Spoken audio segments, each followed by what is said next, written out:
Imagine standing at the edge of your own death, knowing that execution is inevitable, only to have it snatched away at the last moment. You've cheated death, but the question remains, how much longer will fate wait before it claims you? Today, we dive into the chilling stories of 7 prisoners in U.S. history who survived their execution attempts, only to face death once more.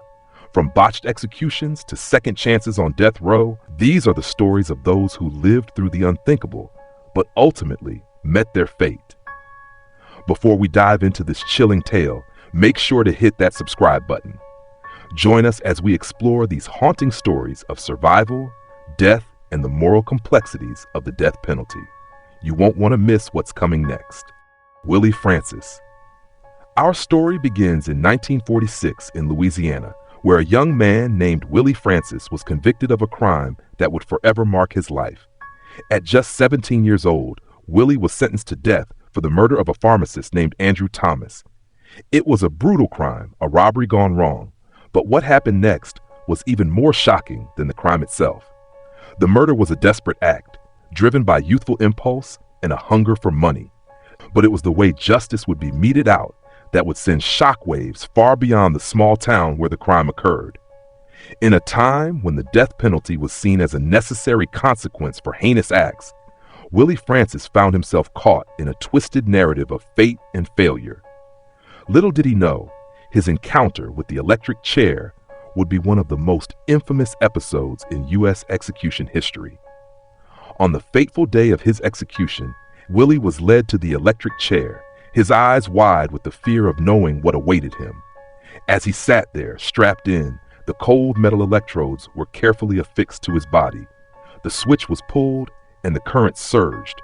But then something unimaginable occurred. Instead of the quick and final death that the electric chair was designed to deliver, the machine malfunctioned. The electricity failed to deliver its fatal charge. For over 2 long minutes, Willie was jolted in agony, his screams echoing through the execution chamber, a grotesque reminder of the fallibility of even the most fearsome methods of justice. The witnesses, horror-stricken, looked on as the executioner scrambled in disbelief. The chair had failed, and Willie Francis, miraculously, had survived. Willie was returned to his cell, alive, but his survival did not mean his reprieve. The legal system, in all its rigid finality, saw his survival as a mere complication, not a sign of mercy. Despite the nightmare that had unfolded before him, Willie was resentenced to die again. In 1947, just 1 year later, the electric chair was prepared for him once more. This time, there would be no mistake. This time, the chair did its job. There would be no malfunction, no second chance. The current flowed with deadly precision, and Willie Francis, a young man who had cheated death once, would not survive the second attempt. His life and his battle with fate would come to an end in the very chair that had failed to claim him the year before. John Wayne Connor. In 1984, John Wayne Connor was convicted of the robbery and murder of an elderly woman in Texas. His crime was horrific, an unprovoked act of violence that left the victim dead and the community in shock. Connor was sentenced to death, and the legal system marked him for execution as a consequence of his actions. But in 1998, as Connor's day of reckoning arrived, the outcome would not be as straightforward as many had anticipated. On the day of his execution, John Wayne Connor was strapped to the gurney and prepared for lethal injection, Texas' method of carrying out the death penalty. But something went wrong. The procedure, designed to end his life swiftly, became a nightmare. The lethal injection was botched. The drugs failed to properly enter his bloodstream, causing severe complications.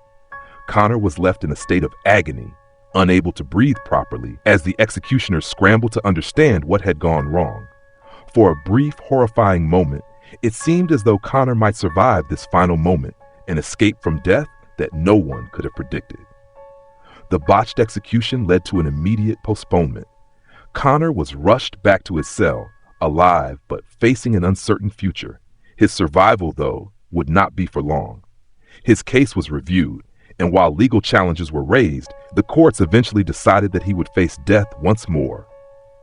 With his appeals exhausted, Connor's second execution attempt was set for 1999. This time, there would be no complications, and the execution was carried out successfully. Jack L. Jones. In 1984, Jack L. Jones was convicted of 2 brutal murders in Florida. His crimes, an act of cold-blooded violence, led to his swift conviction and a death sentence. Jones, having taken 2 lives, was destined to face the ultimate penalty, and his execution seemed inevitable. However, the execution process itself would turn out to be far from straightforward.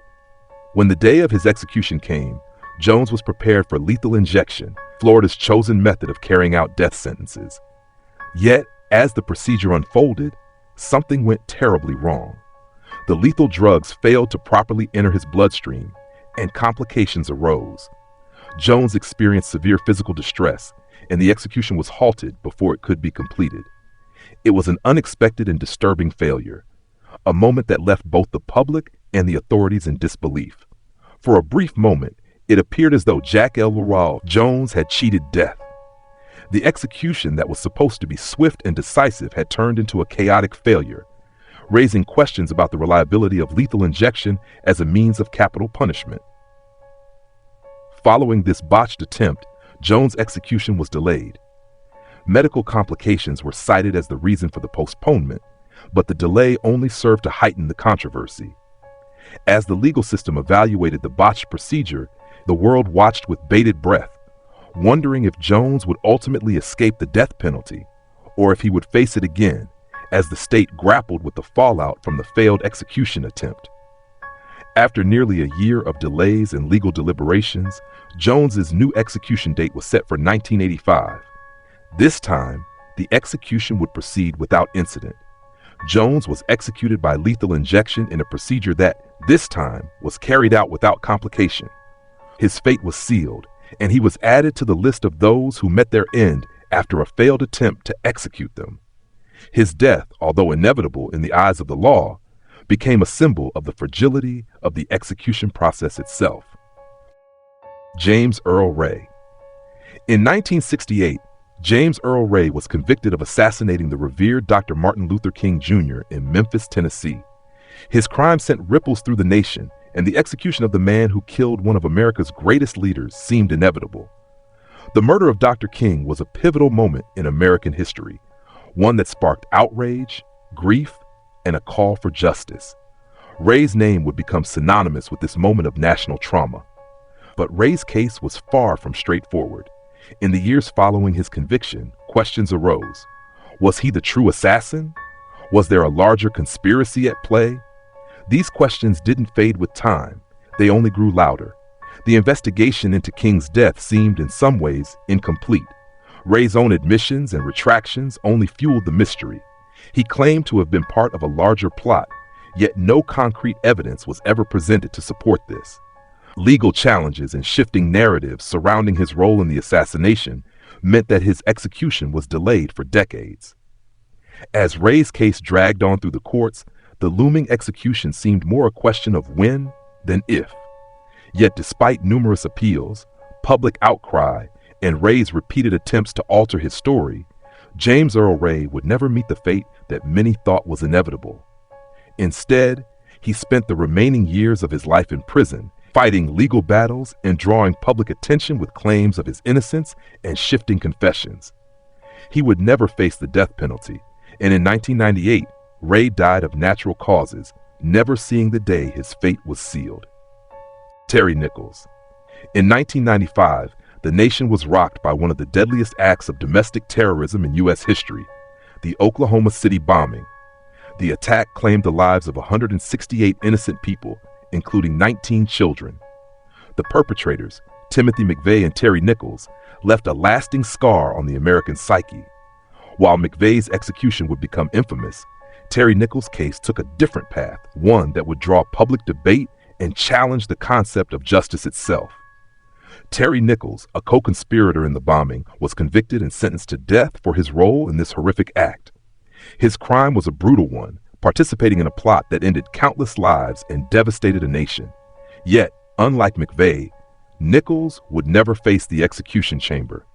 An unexpected legal development led to a dramatic twist in his case. In 1998, a court ruling overturned his death sentence, citing legal reasons. The ruling shocked many and left many questioning how justice could be so uncertain for such a crime.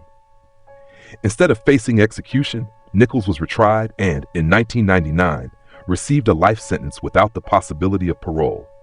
His survival was not a result of a dramatic escape or act of defiance, but rather a consequence of legal maneuvering and the shifting tides of justice. For many, it felt like a second chance, a chance that seemed out of place given the magnitude of the crimes he was involved in. The public reaction was swift and bitter. How could someone so complicit in a crime of this scale be spared the ultimate punishment? Anthony Ray Hinton. In 1985, Anthony Ray Hinton was arrested and wrongfully convicted of 2 murders in Alabama, crimes he did not commit. The justice system, in its haste to secure a conviction, overlooked critical evidence, including a simple yet powerful fact: Hinton was innocent. Despite his claims of innocence, Hinton was sentenced to death, and his life would be irrevocably changed as he was locked away in a prison cell, facing the unthinkable, his execution for crimes he did not commit. Hinton spent nearly 30 years on death row, each day a brutal reminder of how fragile justice can be. His case represents the worst-case scenario of a miscarriage of justice, where the flaws in the legal system fail to see a man for who he truly is. Over the course of those years, Hinton faced multiple death row attempts, each one a horrifying reminder of the potential finality of his situation. The fear of imminent execution was ever present, yet Hinton survived, not once but over and over again. Each time a new execution date was set, Hinton's legal team fought tirelessly to appeal his conviction, uncovering the flaws in the ballistics evidence that had originally linked him to the murders. The turning point came in 2014, when a ballistics expert was finally able to prove that the bullets found at the crime scenes could not have come from Hinton's gun. The evidence was clear. Hinton had been wrongfully convicted. The case that had once seemed so certain, where a man was marked for death by a legal system that had failed him, was overturned. The same system that had sentenced him to death would now have to reckon with its error. Hinton was exonerated after spending nearly 3 decades on death row for crimes he did not commit. Clarence Ray Allen. In 1980, Clarence Ray Allen was convicted of the brutal murders of 3 people, including a key witness who had been set to testify against him. The crime was cold, calculated, and cruel, a desperate act driven by Allen's desire to silence those who could send him to prison for life. His actions sealed his fate, or so it seemed at the time. Sentenced to death for these horrific crimes, Allen's case seemed straightforward, but what followed was anything but predictable. His execution would be postponed not once, but multiple times, stretching over decades. The legal battles that ensued, the appeals, and even Allen's declining health created a prolonged suspense that turned his case into one of the most drawn-out and agonizing on death row. The clock ticked relentlessly, but Allen's fate remained unclear, leaving him and the public in a state of constant uncertainty. As the years passed, Allen's health worsened. He spent nearly 25 years on death row, a man whose age and failing body were at odds with the violent actions that had once sealed his sentence. The emotional toll of waiting for execution is something few can truly understand. To know that death could come at any moment, but to remain uncertain of when, creates a psychological burden that can break even the strongest of individuals.